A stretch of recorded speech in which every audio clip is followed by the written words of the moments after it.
మెదక్ జిల్లా మాసాపేట మండలంలో ఏర్పాటు చేసిన సభలో వెల్దుర్తి మండలానికి చెందిన పలు గ్రామాల నాయకులు కార్యకర్తలు 8 సంవత్సరాలుగా కేంద్ర రాష్ట్ర ప్రభుత్వాల అరాచక పాలన భరించలేక ప్రజలు కాంగ్రెస్ పార్టీలో చేరుతున్నారని టీపీసీసీ రాష్ట్ర కార్యదర్శి ఆవుల రాజిరెడ్డి అన్నారు.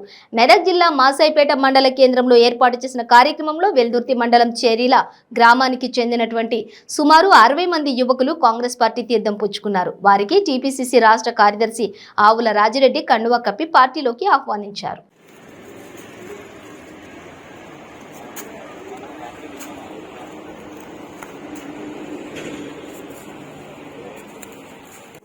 ఈరోజు వెల్దుర్తి మండలంలోని షెరీల గ్రామం నుంచి మరి అత్యధిక సంఖ్యలో మరి కార్యకర్తలు కాంగ్రెస్ పార్టీలో చేరడం జరిగింది. మరి ఈ ఇదొక కాంగ్రెస్ పార్టీకి శుభ సూచకం. ఎందుకంటే 8 సంవత్సరాల టీఆర్ఎస్ పరిపాలనలో ప్రజలందరూ కూడా విసుగు చెందిర్రు. ప్రజలందరూ కూడా ఎంత బాధపడుతురంటే మరి చెప్పలేనంత బాధ ఉన్నది. ఎక్కడ పోయినా ప్రజలు ఏదన్నా అమ్ముకుంటే తప్ప బాగుపడే పరిస్థితులలో లేరు. వీళ్ళు కేవలం మాయమాటలు చెప్పి అధికారంలోకి వచ్చిర్రు. గత 8 సంవత్సరాల క్రితం మరి కాంగ్రెస్ పార్టీ ఉన్నప్పుడు మరి పేద ప్రజలందరూ కూడా ఎంతో స్వచ్ఛందంగా బతికిర్రు. వాళ్ళకు ఒక నిబద్ధత అనేది ఉండే, ధైర్యం అనేది ఉండే, కాంగ్రెస్ పార్టీ అండ ఉంటే మేము బతకగలగమనే ధైర్యం వాళ్ళకు ఉండే. కాబట్టి కాంగ్రెస్ పార్టీని ఆదరించారు. అప్పటి వైఎస్ రాజశేఖర రెడ్డి చేసినటువంటి సంక్షేమ పథకాలు ఎన్నో ఉండే. మరి ఆ సంక్షేమ ఫలాలు కూడా ప్రతి ఒక్క పేదోనింటికి చెందినాయి. మరి ఈ రోజు ఈ టీఆర్ఎస్ ప్రభుత్వం వచ్చినాక ఈ 8 సంవత్సరాల పరిపాలనలో ఏ ఒక్కరికి కూడా డబుల్ బెడ్రూమ్లు ఇండ్లు ఇస్తామని చెప్పి డబుల్ బెడ్రూమ్ ఇండ్లు ఇవ్వలేరు. మరియు అలాగే పరంపోగు భూములు పట్టాలు చేసిస్తామని చెప్పారు. మరి అవి కూడా ఇప్పటికీ కూడా లేవు. మరి అవి కూడా గుంజుకునే పరిస్థితులలో ఉన్నారు. మరి ఎందుకంటే ఈ ప్రభుత్వం చేస్తున్నటువంటి మోసపూరితమైనటువంటి మాటలను మండల షెరీల గ్రామ ప్రజలము ఈ రోజు మాకు టీఆర్ఎస్ పరిపాలన గాని బీజేపీ పరిపాలన గాని అన్యాయం జరుగుతుందని కాంగ్రెస్ ప్రభుత్వంలో చేరడానికి ముందుకైనాం. ఎందుకంటే నర్సాపూర్ నియోజకవర్గంలో మొత్తం భూముల లీజులు ఇస్తే వెల్దుర్తి మండలి 75% అసైన్మెంట్ భూమి ఉంది. టీఆర్ఎస్ ప్రభుత్వం అప్పుడు ఎలక్షన్ల ముందు ఏమి హామీ ఇచ్చిందంటే నేను సీఎం అయితే అసైన్మెంట్ భూమిని పట్టా భూమి చేస్తా అని ఫస్ట్ మాకు హామీ ఇచ్చిండు. ఇప్పటికీ కూడా ఒక్క అసైన్మెంట్ భూమిని పట్టా చేయలేడు. ఏదేమైనా ఎమర్జెన్సీ అవసరం ఉంది హాస్పిటల్ కానీ అమ్ముకుందామన్నా పరంపోగు భూమిని కొనటోడే ముందుకు ఎవరు వస్తలేడు. ఇది ఒక మెయిన్ కారణమైంది. హౌసింగ్ మళ్ళా మాకు ఎవరైనా 2014 ఎలక్షన్ల ముందు ఎవరు ఇల్లు కట్టుకున్నా సొంత స్థలంలో ఇల్లు కట్టుకున్నా 3 లక్షలు ఇస్తా అని మన కల్వకుంట్ల చంద్రశేఖర్ రావు హామీ ఇచ్చారు. ఇప్పటికి కట్టుకున్న మంది 30 మంది 40 మంది మా చేరిల్లా ఒక్కరికి కూడా ఒక బిల్లు కూడా రాలేదు. ఏడికైనా కడతాము ఇండ్లు పొలాలు అవి అమ్మి కట్టుడు తప్ప ఏమీ లాభం లేదు. కాంగ్రెస్ ప్రభుత్వం ఉన్నప్పుడు ఒక్క మనిషి 770 రూపాయలు ఉండే. ఇప్పుడు బీజేపీ టీఆర్ఎస్ పార్టీ అధికారంలోకి వచ్చిన 1500 1700 ఉంది. అప్పుడు గ్యాస్ సిలిండర్ రేట్ ఎంత ఉండే కాంగ్రెస్ ప్రభుత్వం ఉన్నప్పుడు 420 రూపాయలు ఉండే. ఇప్పుడు ఎంత అయింది 1150 రూపాయలు అయింది. డీజిల్ ఏ రేట్ ఉండే 56 రూపాయలు ఉండే. ఇప్పుడు ఎంత అయింది 100 రూపాయలు అయింది. పెట్రోల్ అప్పుడు 64 రూపాయలు ఉండే. ఇప్పుడు ఎంత అయింది పెట్రోల్ 110 అయింది. అంటే పేదోడిని దోచుకుంటుండు. అప్పుడు ఒక oil packet KG oil packet 60 రూపాయలు ఉండే.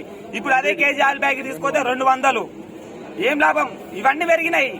రైతులు పండించిన పంట కూడా రేటు పెరగాలదా? పంట ఏం పెంచిండు? ఒక 6 నెలలకు ఒక 100 రూపాయల పెంచుడు. 6 నెలలకు 100 పెంచుతున్నప్పుడు మొన్న జస్ట్ 100 పెంచిండు. మా పేదల నుంచి ఏమో అద్దగోళంగా దోచుకుంటారు ఈ 2 ప్రభుత్వాలు. దోచుకున్నప్పుడైనా మేము రైతులం పండించిన పంట నుంచి అయినా మాకైనా మద్దతు ధర ఇవ్వాలా? ఇప్పటికి ఒక మద్దతు ధర లేదు. మా ఊరు ఏం డెవలప్మెంట్ లేదు. వైఎస్ రాజశేఖర రెడ్డి గారు ఉన్నప్పుడు బ్యాంకుల కాపులోను చేస్తా అని హామీ లేడు అని సింగిల్ పేమెంట్ లా చేసేసిండు. హామీ ఇవ్వకుండా చేసిండు. అది మళ్ళీ 1,00,000 రూపాయలు ఉన్న లోపు సింగిల్ లోపు మాఫీ చేసిండు. ఎవరైనా బ్యాంకులో అప్పు లేకపోతే వాళ్ళ అకౌంట్ లో 5,000 వేసిండు వైఎస్ రాజశేఖర్ గారు. అంబులెన్స్ సౌకర్యం పెట్టిండు. ఇప్పుడు ఆరోగ్యశ్రీ పెట్టిండు. అపోలో హాస్పిటల్ పోవాలంటే మాలాంటి పేదోళ్ళు ఎలా బతుకుతాం? లక్షలు కావాలి. ఇప్పటి కూడా ఆరోగ్యశ్రీ పనిచేస్తుంది అంటే వైఎస్ రాజశేఖర రెడ్డి గారు పెట్టిండు. కాంగ్రెస్ ఆధ్వర్యంలోనే జరిచినాయి. ఇప్పుడు ఏమైనా నడిచినాయి అసలు కొత్త పనులు చూపండి మనం. ఒక్కటి కూడా నడవలేదు. అందుకనే మేము కాంగ్రెస్ లకు మళ్ళా కాంగ్రెస్ పార్టీని అధికారంలోకి తెచ్చుకోవాలి. మేము గాని మా ఊరు గాని సమాజం డెవలప్ కావాలంటే కాంగ్రెస్ అధికారం రావాలి. అందుకనే మేము ఇవాళ కాంగ్రెస్ పార్టీలో చేరినాం. మరి ప్రజలకు ఏం మిగిల్చిరనే సమాధానం చెప్పాల్సింది కూడా మన ప్రజలే. కాబట్టి మన ప్రజలందరం కూడా మనం ఒక్క తాటి మీద నిలబడి రేపు కాంగ్రెస్ పార్టీని అధికారంలోకి తీసుకొచ్చి మన పేదల బతుకుల్లో మనం వెలుగు నింపాల్సిన బాధ్యత మనదని ఈ సందర్భంగా ఇక్కడ వచ్చిన ప్రతి ఒక్కరికి కూడా నేను వేడుకుంటున్నాను. జై కాంగ్రెస్. ఈరోజు వెల్దుర్తి మండలం షేరిల్లా గ్రామం నుంచి అత్యధిక మంది కాంగ్రెస్ పార్టీలో చేరడానికి ముందుకు రావడం వల్ల వీళ్ళందరికీ మొదలుగా శుభాకాంక్షలు, అభినందనలు తెలుపుతా ఉన్నాను. మన వెల్దుర్తి మండలంలో గాని, నర్సాపూర్ నియోజకవర్గంలో గాని, మన రాష్ట్రంలో గాని టీఆర్ఎస్ పాలకుల అరాచకాలు మితిమీరుతా ఉన్నాయి. అభివృద్ధి కుంటబడింది. మొన్న షేరిల్లా గ్రామంలో అభివృద్ధి కుంటబడిందని చెప్పేసి అక్కడ షేరిల్లా గ్రామంలో ఎమ్మెల్యే గారిని నిలదీయడం జరిగింది. ఇదే ప్రజా వ్యతిరేకతకు నిదర్శనము. బీజేపీ పాలకులు ఈ దేశాన్ని దోచుకుంటూ ఒకవైపు మతాల పేరిట ప్రజల మధ్య చిచ్చు రేపుతా ఉన్నారు. టీఆర్ఎస్ పార్టీ కూట రాయదీయనోడు ఏట రాయదీస్తామని ఈ రోజు టీఆర్ఎస్ కాదు, తెలంగాణ కాదు, మేము బీఆర్ఎస్ అని పార్టీ పెట్టుకుని దేశంలో ఏదో వెళ్తామని పోతా ఉన్నారు.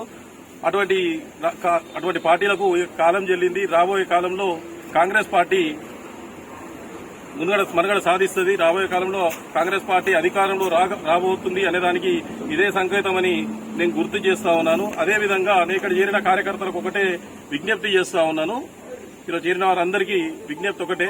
ఎందుకంటే ఈరోజు ఎవరైతే చేరినో వాళ్ళపైన కక్ష సాధింపులు గాని, బెదిరింపులు గాని ఇటువంటి చేయడానికి అధికారంతో చేసే ఆస్కారాలుంటాయి.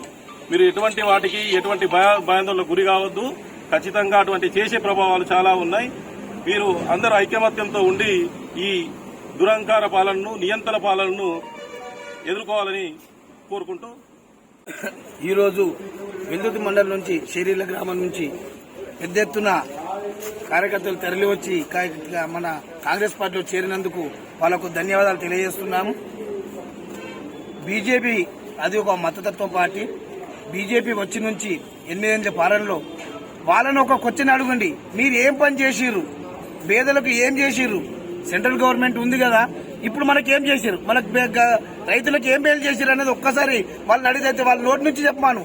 ఒక చిన్న పని చేసినట్టు కూడా వాళ్ళ లేదు, దాఖలా లేదు. వాళ్ళు చేసింది ఏముంది? పప్పు రేట్లు పెంచిరు, నూనె రేట్లు పెంచిరు, డీజిల్ రేట్లు పెంచిరు, పెట్రోల్ రేట్లు పెంచిరు, గ్యాస్ రేట్లు, వాళ్ళన్ని రేట్లు పెంచి మనల్ని అనగదొక్కేస్తున్నారు.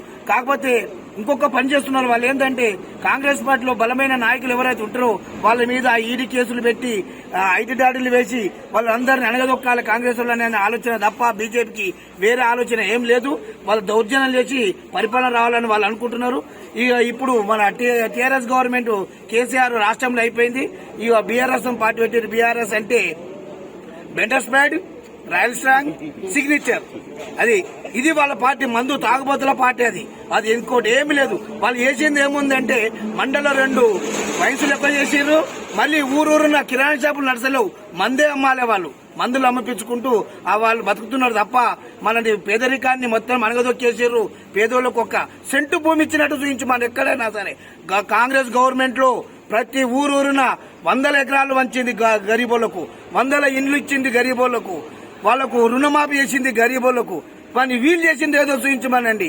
ఒక్కడు ఏం చెప్తుంటే రైతు బంధు మనకు కాదు లాభం. మనకు ఉండేది ఎంత? ఎకరా 2 ఎకరాల భూమి. ఉన్నోనికి 800 ఎకరాలు, 900, 1000 ఎకరాలు ఉన్నది. ఒక్కొక్కరికి 800 ఎకరాల భూమిలో వానికి రైతు బంధు మేలు చేస్తుంది తప్ప మనకి గరీబోనికి ఎలాంటి రైతు బంధు మేలు చేయడం లేదు. ఇది దృష్టిలో పెట్టుకొని ప్రతి గరీబోలు మనకు ఒక పార్టీ కాంగ్రెస్ పార్టీ. కాబట్టి మనకు కాంగ్రెస్ పార్టీని అత్యధికంగా మనం ఈసారి ఎట్టి బస్సులు అధికారంలోకి గెలిపించి కాంగ్రెస్ నిలబెట్టుకోవాలి. మనకు ఎలాంటి ఇబ్బంది వచ్చినా ఆపదలు వచ్చినా రాజిరెడ్డి పటేల్ గారు మనకు అండగా ఉన్నాడు. ప్రతి దానికి ముందుకు వస్తానికి సిద్ధంగా ఉన్నాడు. దానికి మేము కూడా మండల్ లెవెల్ గా మేమున్నాం, ఖచ్చితంగా ఉన్నాం. మీరు ఏ దానికి భయపడాల్సిన అవసరం లేదని మేము తెలియజేస్తున్నాం.